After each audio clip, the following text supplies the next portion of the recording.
Hattie Porter sat rocking on her wide front porch taking a sip from her still warm coffee cup. It was a cool October evening. She looked across the empty fields of the farm next door and realized that there would never be another crop to harvest. Her neighbor and friend, John Wilton, had passed on last winter. After his 3 children, long moved away, divided up their inheritance, the farm would most likely be sold and a housing tract put up in its place. Hattie realized she had done something that she never intended to do. At the age of 87, she had outlived her husband and all of her friends.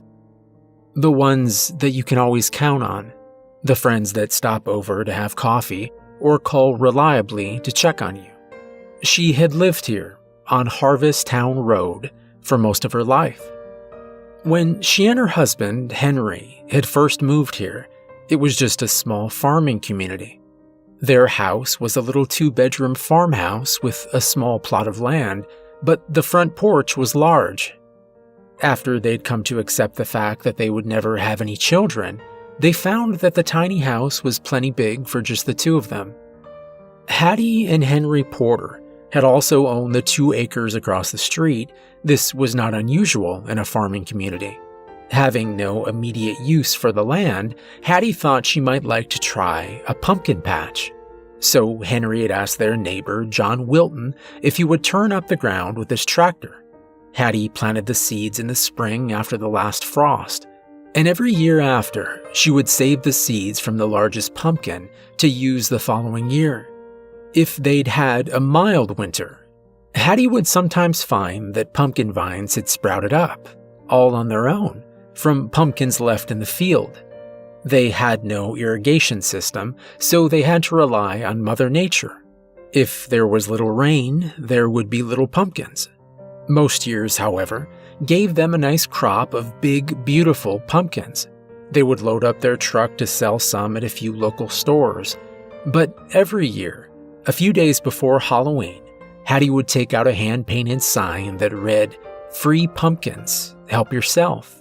Happy Halloween," in bright orange letters. She would hang it on a post directly across the street, and it became their tradition to sit out on the front porch, sipping hot cider or coffee, and watching the cars pull over, and the laughing, happy children picking out their pumpkins. But Henry had been gone for almost 20 years now. Something brushed against her ankle, and Hattie looked down. "Well, Mr. Midnight, I haven't seen you for a while.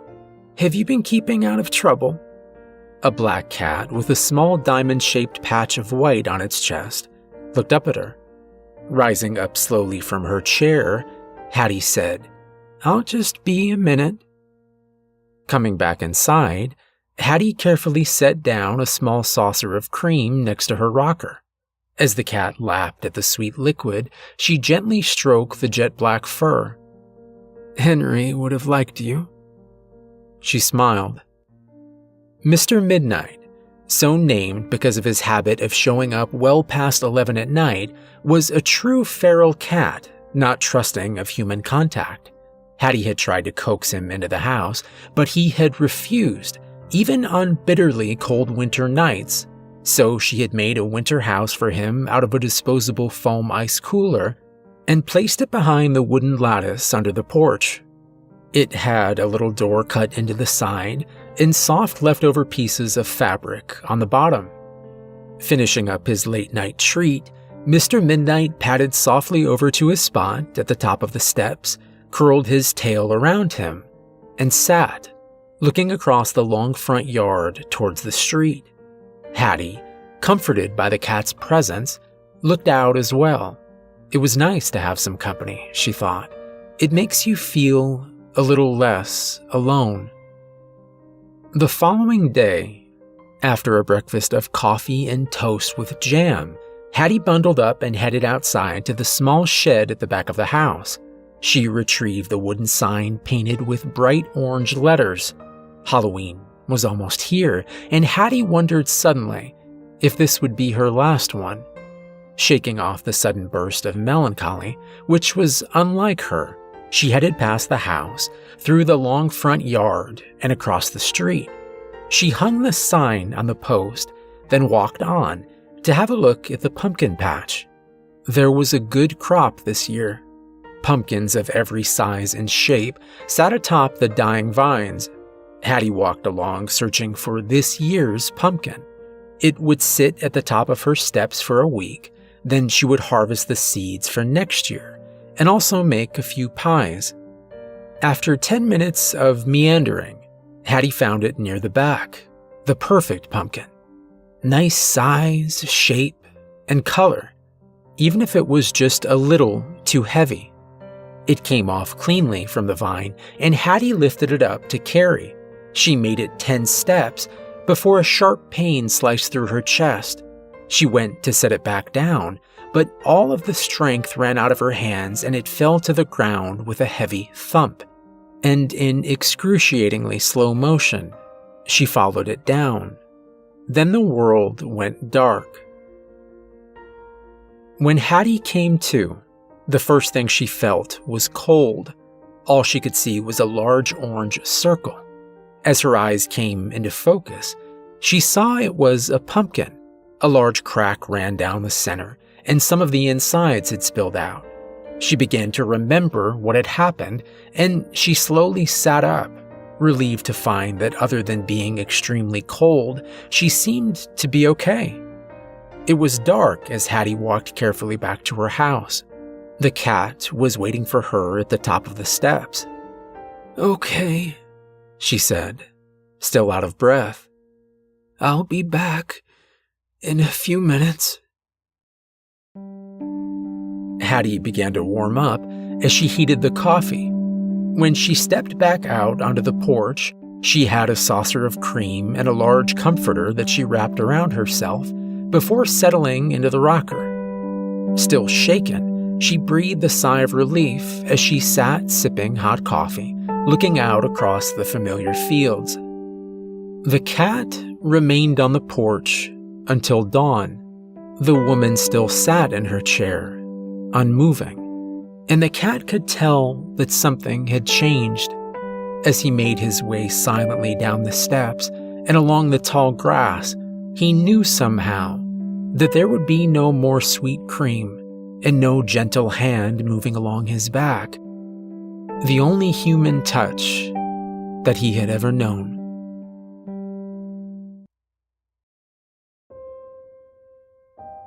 One year later, on Halloween night, Daniel Davidson retrieved his strategically placed tennis shoes from beneath his bed and put them on.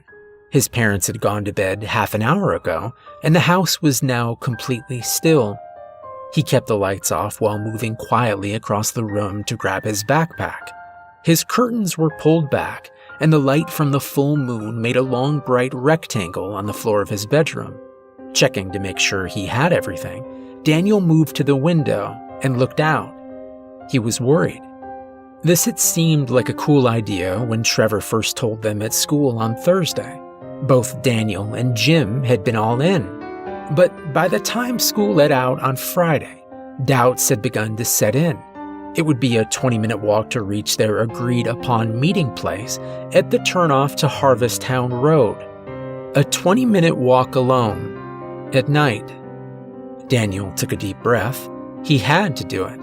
If he chickened out now, Trevor would never let him forget it. So, gathering his courage, Daniel slid open his bedroom window and climbed out into the night. The moonlight brightened the lawn and sidewalk, but it seemed to make the shadows along the tree line darken, and he would have to keep to the shadows at least until he got a little farther from home. 10 minutes later, Daniel was walking down the sidewalk. It was unlikely that any of his neighbors would spot him now. This should have lightened his mood. Instead, Daniel's sense of unease grew stronger. He should have just stayed home. He could have said that his parents caught him going out the window. He could have even made an enormous racket, ensuring Daniel's parents would check on him. Then it would actually be true. He stopped in his tracks, thinking. It wasn't too late to go back. Just the thought of climbing back through his window into the safety of his bedroom allowed a feeling of sweet relief to rush into his chest and lungs. Yes, he was going back. There was a loud whistle from 2 blocks up, and just like that, Daniel's relief puffed out of existence like breath on a cold winter's night. Trevor Thompson, a 7th grader, was a year older than Daniel and Jim, his minions as he commonly thought of them, and he had taken it upon himself to make sure they showed up. Trevor knew that Jim would pretty much follow his lead, but he was never sure about Daniel. So Trevor had waited outside the convenience store on Del Mar Avenue. He had waited and watched the road. Daniel slowly lifted his head in a half-hearted wave and forced his feet to move forward. Trevor spoke in rapid, excited sentences. "This will be epic. I found all these books in my sister's room. Before she left for college, she used to be all into this Wiccan and summoning stuff, and it says how to do it. You know, safely." Daniel, following along behind, muttered quietly, "How to safely summon a demon?" "Don't be a drip, Daniel. We're out alone. On Halloween. Get into the spirit, man," Trevor snarked. The 3 boys made their way half a mile north on Harvest Town Road until they reached the hand-painted sign. Pointing at the little house across the way, Trevor said quietly, "I heard that the old lady that lived there was a witch, and she cast a spell over children who stole pumpkins. She was just a nice old lady that gave away free pumpkins on Halloween," Daniel replied. "My parents used to bring me here every year when I was little." "Free pumpkins," Trevor laughed, and they walked in amongst the rows of picked-over pumpkins. As they walked along, the full moon shining down onto the large orange spheres dotting the ground, Daniel had to admit that it was pretty cool to be out here at night on Halloween. And after all, what was the likelihood that Trevor would actually be able to summon a demon? 0-0 was Daniel's guess. "This is a good spot," Trevor announced, dropping his backpack to the ground. "Did you bring everything I told you to?" Daniel and Jim nodded. "Okay," Trevor said. "You guys get everything out. I'm going to find the right page in the book." The boys knelt down and began to remove items from their backpacks. A bag of tea candles, a small mirror, a lighter, and 2 unopened containers of Morton iodized salt. "Wait," Daniel said. "Did you hear something?" The 3 boys looked around, suddenly uneasy, listening. There was a light breeze and the rustle of blowing leaves, and beneath that, there was the faint sound of something crying. Quietly following the sound across the rows, they found the source.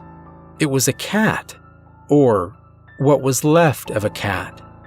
It lay still, eyes closed. Something horrible had happened to its midsection, leaving a trail of bloody intestines spilling out. Every few minutes, the cat would raise its head slightly and let out a small cry. "Oh no," Daniel murmured. "Do you think it was hit by a car?" "Probably a coyote," Trevor said with authority. Then, pausing, he looked back up to see his companions with a dawning interest. "You know," he continued, "the book says we need blood for the summoning to work." "Absolutely not," Daniel shot back. "We're not hurting an animal." The anger in Daniel's voice surprised Trevor, and he stepped back slightly. "No, of course not. Look, the ground here is already soaked with blood. I just mean that we could draw the circle around the cat. We wouldn't hurt it." "We should call for help. Maybe get it to the vet?" Daniel suggested, looking over at Jim. "Oh, that's genius," Trevor shot back. "Look, if we call anyone, we're going to be grounded for sneaking out, and even if we did call, No one is coming out here at midnight on Halloween. Maybe somebody will come out tomorrow, but that cat isn't going to make it till morning. Just look at it." Daniel looked at the cat. The ground beneath it was soaked with blood, and he realized that for once, Trevor was right. The cat would never make it till morning. Jim chimed in weakly. "If my dad finds out I snuck out, I'll be grounded forever." A long moment passed between them. Then Daniel, against his better judgment, gave in. "All right," he said. "Let's just get this over with. But I'll draw the circle. You stay away from the cat." And with that said, he took off his scarf, folded it into a makeshift blanket, and gently laid it over the cat, leaving only its head exposed. Trevor read from the book, while Jim and Daniel followed his makeshift instructions. They needed 2 9-foot circles of salt, with a 5-pointed star at the centers. Since they hadn't thought to bring a tape measure, they paced off a rough estimate. Candles were set at the star's outer points. The circle with the cat would contain the demon. The other circle was where the boys would sit, hands together, while Trevor read aloud from the book. There were several warnings of the utmost importance. The first was to make sure that the lines were not broken. The second was to never step out of the circle. Not until the summoning was over and the demon was sent back to wherever it came. "Okay," Trevor said. "I think I've got it. Let's get started." The 3 boys stepped into the circle and sat on the ground, careful to keep the lines of salt undisturbed. Trevor began reading. "I call upon the Golatia. I call upon the Notoria. I call upon the demon of vengeance, Ariok. Hear my call. I command you to enter into this realm. I command you, rise up within the star of 5. I command you to answer my call." These were the words Trevor found written in careful script in the back of his sister's old book. But this book was happened upon by accident, and the words were written long ago. Trevor continued to repeat the summoning. In the middle of his 7th repetition, the wind picked up. Daniel, thinking that this was going nowhere and now waiting for Trevor to give up, had begun to watch the leaves dancing across the dried grass and withered vines. He followed the progress of one large orange leaf as it blew past them and then stopped about 3 feet above the now silent cat. After a moment, a shift in the wind caused it to move to the side and then continue on its way. Daniel, who just a moment ago had felt nothing but impatience, now felt the beginnings of a twisted knot of fear in his stomach. "Hey, guys, look at the leaves." Trevor fell silent, and the 3 of them stared at the second circle of salt. It had been drawn only a few feet from this one, and suddenly it felt way too close. They watched the leaves tumble across the ground, with the occasional renegade entering the circle and seeming to pause, just for a moment, above the cat. Trevor, who was getting ready to call Daniel a moron, but was in actuality becoming a little bit nervous, watched a large cluster of fallen leaves enter the circle, and in the space where the leaves would not go, he saw it. There was something large standing at the center. Jim screamed, "Oh, Jesus! Oh, Jesus!" jumping up and backing away. And just as the back of his tennis shoe touched the line of salt, Trevor grabbed his arm. "No!" Trevor yelled in a panicked shout. "Don't leave the circle. Don't break the line." There was a hushed pause as the air around them became heavy, and though none of the boys would later be able to describe it, they all felt the same thing. It was as if something corrupt and extremely intelligent leaned forward with focused, greedy anticipation and waited. Jim, in a blind panic, began to pull away, but Daniel grabbed his other arm and pulled him back down to the ground. Shouting now at Trevor, Daniel yelled, "Can you send it back?" Trevor, not quite sure what was happening, nodded and picked up the book. The wind grew much stronger now and rifled the pages as Trevor flipped wildly through them. Finally finding what he was looking for, Trevor held it open against the howling wind and shouted, "I cast ye demon out from this realm. I cast ye demon out from this realm. I cast ye demon out from this realm and back to whence ye came." As if on cue, the cat gave out a horrific howl and the wind fell silent. The three boys, dazed and frightened, looked at each other. "Is it safe to leave now?" Jim whispered. Trevor nodded. "I think so." As if by communal consent, remaining inside their circle of salt, they threw their stuff back into the backpacks, zipped them up, and got ready to run. Daniel grabbed their shoulders and quietly stated, "On the count of 3. 1, 2, 3. And the boys ran. They ran as if all the demons of hell were on their heels. They got to Jim's house on Apple Blossom Lane first, and he peeled off heading for his backyard, where he had left his bedroom window unlocked. Trevor's house was next. Then it was just Daniel, alone, running along the darkened sidewalk. And by the time Daniel passed the convenience store on Del Mar Avenue, a red-hot stitch had begun to pulse down the side of his chest. But he kept on running, back to his street, to his house, and back through the window. He managed to get his jacket off before collapsing onto his bed. After a while, his breathing slowed, but he couldn't sleep. Not until the first light of dawn came in through the window. If you happen to be walking well past midnight on Harvest Town Road, you might notice an old pumpkin patch.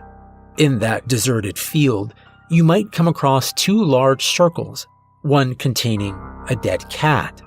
A little farther into the field, and you will find a crumpled navy blue scarf, soaked with blood. It had blown across the dirt in a strong wind until it was caught against a large, rotting pumpkin. The blood from the scarf soaked into the seeds, then down into the dirt. And even though it was a cold Halloween night, one of those seeds began to grow. It set out 2 small shoots into the ground. The shoots were not white. They were blood red.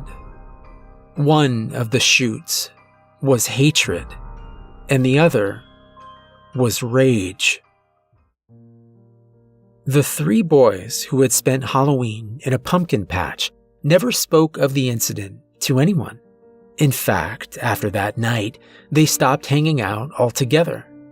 The winter and spring semesters passed, and Daniel spent most of summer vacation visiting his grandparents' farm. He had a good time feeding the cows and chickens, and Grandma Sally made excellent pies topped with homemade strawberry ice cream. Before he knew it, he was back in school, and Halloween was once again approaching. But Daniel no longer went trick-or-treating.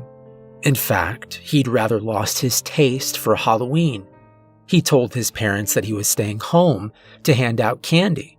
So his parents took the night off and went out to dinner, leaving Daniel to hold down the fort. The previous week, They had done their usual Halloween tradition of carving up 3 pumpkins for decoration. 2 were placed outside, on either side of the front door. The third was in the living room, candlelight flickering out the large window behind the couch. The 2 pumpkins outside the door didn't bother Daniel. But this large one, with its big smiling mouth and jagged teeth, made him uncomfortable. He decided to watch TV. The designated time allotted for trick-or-treating arrived, and little ghosts and witches marched up and down driveways, their bags filling up with chocolate gold, parents watching them from the sidewalk. And the evening wore on. Front lights began to turn off as the children made their way home. There was bath time and the careful removal of orange and purple makeup. Negotiations began around how much candy could be eaten before bed, and finally, the exhausted children slept, and the hour grew late, and the houses grew dark. And as the clock in the town square struck midnight, one of the carved pumpkins in a house on Juniper Lane moved, just a little, on the smooth surface of a polished table. It tottered up half an inch on one side, then the other. A few minutes passed, then it happened again. The movement, a little higher this time. The motions increased, becoming stilted and jittery, until something dark and thin pushed out from the bottom of the pumpkin. It was a blackened stick, and as it was birthed, it folded out from the main body into 2 long arms and legs. Rising up, it stood, its huge hollowed-out pumpkin head still flickering with candlelight. The pumpkin, come to life, looked around the house. It moved from room to room, noticing everything from the pictures on the walls to little ceramic ghosts placed behind the centerpiece on the kitchen table. It halted when it looked down to the plastic kitchen garbage bin. Laying atop paper plates and scraps of food, the creature saw its own fleshy innards scooped out and thrown away like garbage. It reached up to touch the stem at the top of its head, and it came right off. The whole top of its head came right off. In quick, panicky movements, the creature attempted to scoop the flesh and seeds back into its head, but the stick-like fingers allowed most of the slippery substance to fall through to the floor. After a few minutes, it gave up and just stood in utter despair on the red and white linoleum floor, now flecked with bits of orange flesh. After a while, the despair turned to anger, then rage. All through the town, pumpkins rose up to walk the silent hallways and stand above sleeping children, tucked cozily in their darkened bedrooms. And at the first light of dawn, parents rose early to turn on the coffee after a long night of strange dreams. Some of them noticed a splattering of seeds and sticky pulp across the kitchen floor. Others took note of pumpkins missing from tables and windows and outside of doors. It wasn't until a little after 7:15, when Mr. Withers walked out to retrieve his Sunday paper, that the screaming started. He had noticed with disgust that even after giving out 4 boxes of full-sized candy bars, those damn kids had still stolen the pumpkins from his front porch. Walking back from the mailbox, he checked to see if his neighbors had been vandalized as well. And, sure enough, the pumpkins were gone from the vicar's house too. Looking over towards his other neighbor's house, he saw that the Thompsons still had their pumpkins. That figured. That little brat, Trevor Thompson, was probably the one doing the stealing. He paused then, noticing that the pumpkins looked strange. Well, he said to himself, continuing back to his house, the Thompsons are a strange bunch. Mr. Withers sat at the kitchen table with a steaming cup of hot coffee. His wife had gone out to water the flowers in the front yard. Several minutes later, she began to scream. The police cordoned off Trevor Thompson's entire street. Their attempt to keep things quiet went to hell after a second massacre was found in a house on Apple Blossom Lane. It turns out that the pumpkins Mr. Withers had seen on his neighbor's front steps were the decapitated heads of the Thompson family. The brains had been removed and the hollowed-out head scraped clean. The eyes and tongue were cored out, the mouth carved into a wide, jagged grin, and a lighted candle had been placed inside. Crime scene technicians found the eyes, tongue, and gray matter tossed haphazardly into the kitchen garbage can. A similar scene was found at Jim's house on Apple Blossom Lane. Daniel had developed a severe stomachache after going to bed on Halloween. First thinking that it was too much candy, it turned out to be appendicitis, and he and his parents spent the evening night at the hospital. That's probably what saved them. Just before dawn, a black cat with a white diamond shape on its chest finished eating a fat field mouse.